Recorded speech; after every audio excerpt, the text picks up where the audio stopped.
Merci de rester fidèle au programme d'ITV. C'est parti pour cette édition du soir. Les titres. Pape Malick Ndour placé en position de garde à vue après son audition à la division des investigations criminelles. Il est poursuivi dans le cadre d'un rapport du PRODAC. Et puis, le Front pour la défense de la liberté de la presse voit le jour. Les acteurs de la presse ont décidé de s'unir pour dénoncer les ajustements du régime, notamment la gestion du fonds d'appui à la presse, l'arrestation de journalistes et même la coupure de signal de certains organes de presse.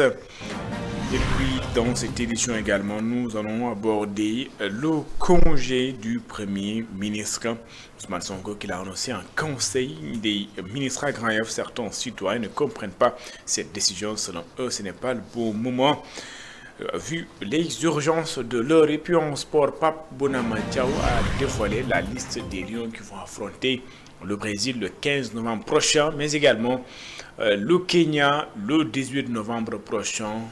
De nouvelles têtes donc dans la tanière: Ibrahima Mbaye du Paris Saint-Germain et Mamadou Sarr du Strasbourg. Voilà pour les titres. Le développement, c'est dans une poignée de secondes.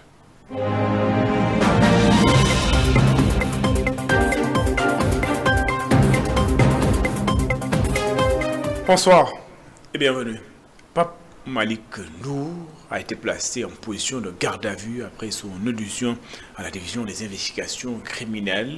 L'ancien ministre, ancien également coordinateur du PRODAC, a été donc interpellé chez lui à la suite d'une délégation judiciaire. Il a été entendu dans le cadre de l'affaire PRODAC. Lui qui a géré, donc qui a coordonné le PRODAC à 2019, Pape Malick Ndour est donc entendu dans le cadre de cette affaire. Selon les dernières informations, il sera présenté au collège des juges d'instruction du pôle judiciaire financier dès demain. C'est à la suite donc d'un rapport du PRODAC. Nous restons en justice justement. Lat Diop, lui, a bénéficié d'une liberté provisoire. La Cour suprême a rejeté le pourvoi en cassation du parquet. La Cour suprême qui a donc suivi la chambre d'accusation qui avait ordonné la remise sous liberté provisoire de Lat Diop, l'ancien directeur général de la LONASE, ancien ministre du Sport en détention depuis plus d'1 an, a finalement bénéficié d'une liberté provisoire. Selon ses avocats, il devrait rentrer chez lui. Détention de Farba Ngom, Moustapha Diop et compagnie. Des avocats experts et indépendants dénoncent les violations et entendent saisir l'ONU et la Cour africaine des droits de l'homme. Selon plusieurs dossiers, des acteurs politiques ont été politisés. Ils invitent les autorités à respecter le droit et à libérer leurs clients. Voici les explications d'Antoine Veil, avocat donc choisi à part les Farba Ngom et compagnie. Je vous propose de l'écouter. Il est au micro de Barso. Le Sénégal, qui est parti à de nombreux engagements internationaux, promeut les règles du procès équitable, l'absence d'arbitraire dans les arrestations, la liberté d'opinion, la liberté de droits civiques et surtout le fait qu'il est interdit de maintenir quelqu'un en détention si sa vie est en danger. Donc, ce que nous venons faire en premier lieu, c'est dresser le constat objectif de ce qui se passe, avec la possibilité pour chacun, évidemment, de le lire, de le contredire et de l'évaluer. C'est pour ça que le professeur Andenas n'est pas là uniquement pour faire une conférence de presse, mais qui est importante. Il est avant tout là pour remettre un rapport et que ce rapport puisse être lu, documenté. Je rappelle, et ça c'est important de le souligner, que ce rapport intervient dans le cadre de saisines d'organismes internationaux que nous avons saisis dès le moment de leur arrestation, qu'on qualifiait déjà d'arbitraire. Le groupe de la détention des Nations Unies a été saisi, il est en train d'ouvrir les procédures. La Cour africaine des droits de l'homme a été saisie. Maintenant, on sait aussi les limites que peuvent rencontrer ces juridictions internationales ou ces organismes. Mais enfin, leur travail, comme le nôtre, c'est de dire le droit, ou c'est d'aider à ce que soit dit le droit. Donc, pour être clair, nous venons aux côtés du collectif des avocats sénégalais pour aider les juges à rendre la justice. Et la justice, c'est clairement pas d'arrêter les gens sans leur notifier les charges. La justice, c'est clairement pas de les maintenir en détention lorsque leur santé est incompatible avec la détention. Et c'est clairement pas de judiciariser la vie politique pour finalement supprimer des gens qui soit participaient à un pouvoir qui aujourd'hui n'est plus en place, soit représentent encore des menaces politiques et ont droit à la liberté d'expression et ont droit aux droits civils les plus essentiels. Et puis, le Front pour la défense de la liberté, la presse voit le jour. Les acteurs de la presse ont décidé de s'unir autour de ce front pour dénoncer les agissements du régime en place, la gestion des fonds d'appui à la presse, l'arrestation de journalistes et même la coupure de signal de certains organes de presse. Et membres appellent les autorités à repenser leur relation avec les médias. Elisabeth Plastine et Selman Diallo. L'idée de mettre en place un front pour la défense de la liberté de la presse est née dans un contexte de grande souffrance pour la presse sénégalaise. Ce front vise à dire stop à toutes les atteintes portées à la liberté d'informer. Ibrahima Lissa Faye est revenu sur les nombreux problèmes auxquels fait face le secteur des médias. Une crise très profonde, marquée par des arriérés de salaire, des problèmes de santé, des problèmes de loyer, des problèmes, disons... Parmi ces difficultés figurent des violations de la loi, notamment dans la gestion du fonds d'aide et de développement de la presse, ainsi que des décisions jugées illégales prises par le gouvernement. Stop aux violations. On s'est rassemblé pour mettre en place un front afin de dire stop aux violations flagrantes de la loi, stop aux décisions illégales qui nous concernent, notamment celles liées à l'aide à la presse. Ces derniers temps, les décisions prises dans ce domaine violent le décret qui régit le fonctionnement du fonds d'appui et d'aide à la presse. Du fonds d'appui et de développement de la presse. De son côté, Alassane Samba Diop a saisi l'occasion pour rappeler que les gouvernements doivent soutenir leurs médias car ceux-ci participent à la défense des intérêts du pays. Il appelle ainsi l'État à aller dans ce sens. Constaté depuis quelque temps, depuis que le Sénégal devient gazier et pétrolier, tous les médias étrangers sont installés au Sénégal. Les Russes viennent s'installer. Al Jazeera est là. Réunis autour d'un même idéal, les acteurs des médias ont décidé de s'unir pour mettre en place un front pour la défense de la liberté de la presse, afin de défendre leurs droits fondamentaux. Elisabeth Krastine, la section régionale de Guessum-Ziguinchor s'oppose au décret numéro 2025-670 pour ses membres. Ses membres parlent d'une discrimination envers le personnel paramédical et dénoncent l'exclusion des infirmiers, des sages-femmes et techniciens des conseils d'administration des hôpitaux. Ces derniers annoncent également un sitting le 21 janvier prochain pour exiger la révision du texte. De Guessum se félicite du rejet du pacte de stabilité sociale proposé par le gouvernement. Voici les explications de Ousmane Baye. Il est le coordinateur de l'intersyndicale de Guessum-Ziguinchor et de micro d'Hassan Baye d'Aoulsamp. Aujourd'hui, ce qui nous mobilise le plus, c'est une action de solidarité avec nos camarades des établissements publics de santé. Ce matin, en venant, nous avons rencontré le directeur de l'hôpital La Paix, comme nous avons rencontré le directeur de l'hôpital régional, pour parler du décret 2025-670 que nous vous donnerons tout à l'heure et qui ont des dispositions que nous estimons être discriminatoires. Des dispositions qui sont des ruptures d'égalité et d'équité des travailleurs, en ce sens que dans l'éligibilité au niveau du conseil d'administration du représentant du personnel, ce décret dispose qu'il faut être nécessairement de la hiérarchie A. Quand on dit de la hiérarchie A dans un hôpital comme celui-ci, c'est quasiment les médecins, c'est tout. Le reste du personnel est des hiérarchies qui sont en dessous de A.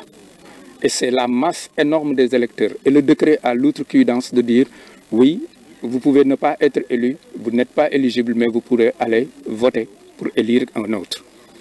Nous nous sommes dit que ce décret, non seulement il est discriminable, mais il est une rupture de dignité. Parce que quand ce décret vient nous dire que seuls ceux de la hiérarchie A peuvent être élus comme représentants du personnel au conseil d'administration, mais il dit en même temps que les autres ne sont pas éligibles à ce poste-là.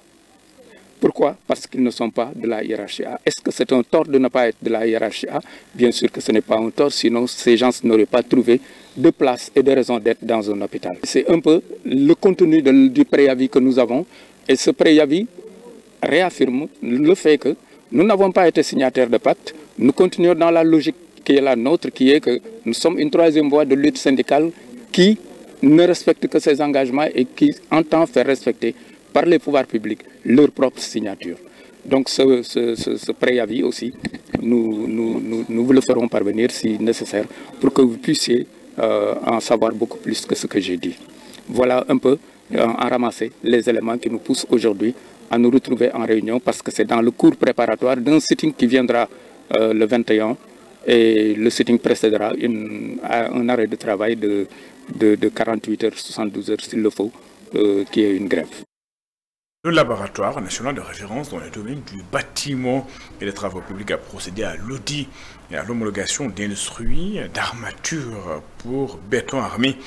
L'objectif est de renforcer la qualité des matériaux produits au Sénégal malgré la concurrence du fer importé. Babacar Seck. 8 industries qui s'activent dans la fabrication d'armatures pour béton armé ont reçu leur homologation du laboratoire national de référence dans le domaine du bâtiment et des travaux publics. Présent à la cérémonie, le ministre des Infrastructures invite les industriels à produire des matériaux de qualité.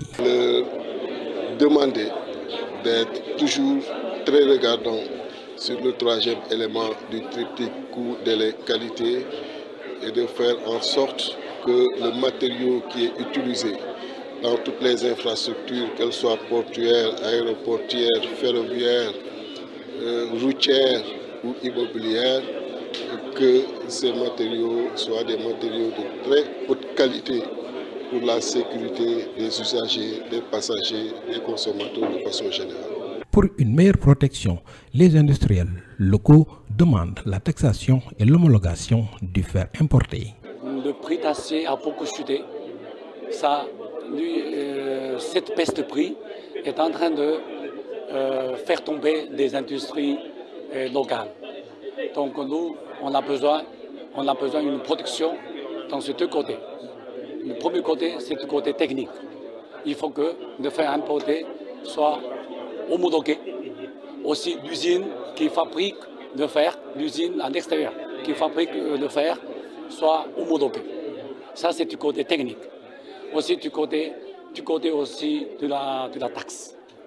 On souhaite une application d'une taxe supplémentaire pour décourager un peu l'importation et pour protéger un peu davantage les industriels au Sénégal.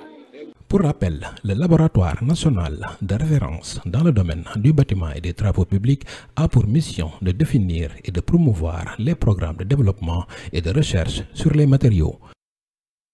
Babacar Seck, le premier ministre Ousmane Sonko va prendre un congé de quelques jours à compter de ce 6 novembre à Grand Yoff. Certains citoyens ne comprennent pas cette décision.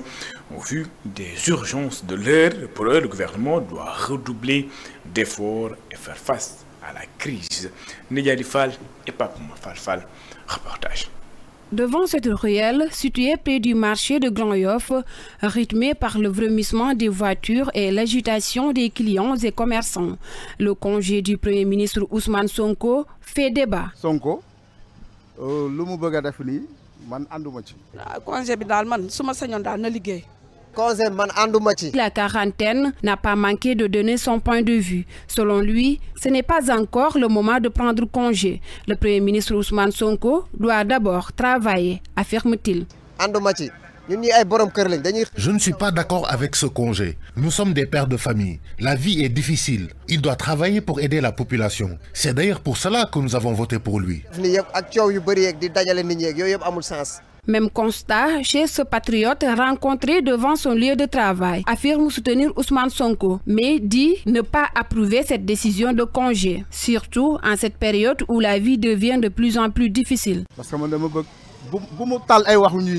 Je suis contre son congé. Il ne devrait pas se laisser influencer par les gens. Nous avons voté pour lui, pour qu'il travaille. S'il décide malgré tout de partir en congé, je ne suis pas d'accord, car cela risque de retarder encore les nombreuses priorités qui attendent. S'approchons de nous pour évoquer les difficultés de la vie en ce moment où le Premier ministre Ousmane Sonko annonce son congé. Cette mère de famille estime que l'heure n'est pas au congé, mais à la lutte contre le chômage des jeunes. Je souhaiterais que le Premier ministre Ousmane Sonko se consacre pleinement au travail. Il devrait renoncer à son congé et se concentrer sur les vraies priorités du pays, notamment l'emploi des jeunes et bien d'autres défis. Il doit réellement se mettre à la tâche. Ainsi, entre incompréhension et attente, les habitants de Grand Yoff semblent unanimes. Le pays traverse une période difficile où les priorités demeurent le travail, la cherté de la vie et l'emploi des jeunes. Pour eux, plus qu'un congé, c'est une action concrète du Premier ministre qu'on espère voir dans les jours à venir. Forum mondial de l'économie sociale et solidaire à Bordeaux en France, le maire de la commune de Yeumbeul Nord entend concrétiser sa vision d'une économie sociale et solidaire adaptée aux réalités locales, convaincu que la bonne gouvernance passe par l'implication des populations à la base. Il plaide pour une politique territoriale qui place les citoyens au cœur du développement économique et social. Compte rendu de notre envoyé spécial à Bordeaux, Mamadou Lamine Fati. Adapter l'économie sociale et solidaire à la territorialisation, une vision du maire de la commune de Yeumbeul Nord qu'il souhaite concrétiser. Il s'agit aujourd'hui de la territorialisation des ODD. Et quand on parle de territorialisation des ODD, forcément, il y a une territorialisation des visions de l'économie sociale solidaire.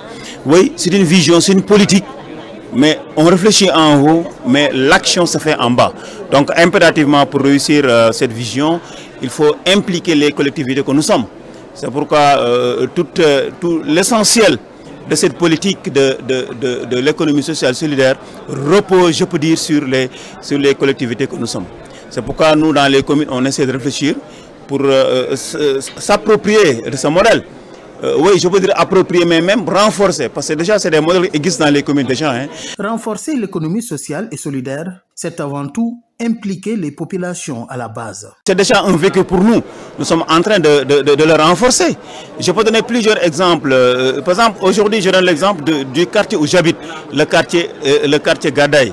Dans ce quartier, par exemple, les populations sont organisées en collectif. Ils ont mobilisé des ressources pour prendre en charge tout ce qui est éclairage, prendre en charge tout ce qui est sécurité, allant même jusqu'à contractualiser avec une agence de l'État qui est l'agence de sécurité de proximité, qui est une agence de l'État, avec un contrat hybride, sont parvenus à faire venir les ASP au niveau de la cité pour prendre en charge la sécurité. Et aujourd'hui, l'économie sociale solidaire, c'est ça le concept. Une bonne gouvernance locale passe nécessairement par la prise en charge effective des préoccupations des citoyens. Aujourd'hui, c'est bien de venir aux populations, voici ce que je peux faire pour vous. Mais le plus important, c'est de les écouter et de savoir qu'est-ce qu'on peut faire ensemble. Parce qu'aujourd'hui, avec les groupements de femmes, les jeunes, les opérateurs, c'est des modèles différents. Mais chaque fois qu'on rencontre les populations, ils nous disent voici ce que nous voulons pour notre quartier, voici ce que nous voulons pour notre commune et voici nous ce que nous pensons. Et nous, à partir de ce qu'ils nous proposent, on verra quel est le modèle le plus approprié pour aller en convention, en partenariat.